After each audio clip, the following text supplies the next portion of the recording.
How to generate images on Google Gemini. Now, if you're going to be using your mobile device via the Google Gemini application, and as well as your laptop or PC on the Google Gemini web version, the actual process is going to be the same. What makes it different is just the prompts that you will be generating.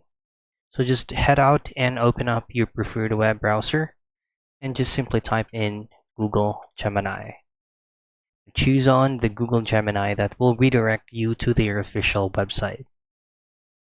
So this is what it looks like on the Google Gemini app web version.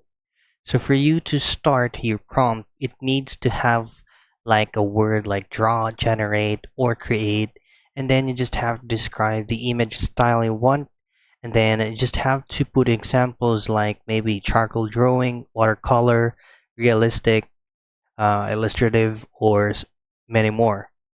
Now you just need to include as well a detailed visual description of what you want in the image.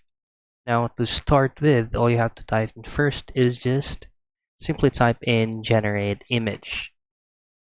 And then followed by, let's say for example, we will generate an image for an airsoft player that has a unique colorful uniform. Now take note that Google Gemini make also a tons of mistakes. It's gonna always be depending on the generate or the prompt that you will type in. If you're specific enough to type in your prompt, then you will have you will get around 70 to 80% of the result that you're looking for. So that's basically it. That's how you generate images on Google Gemini.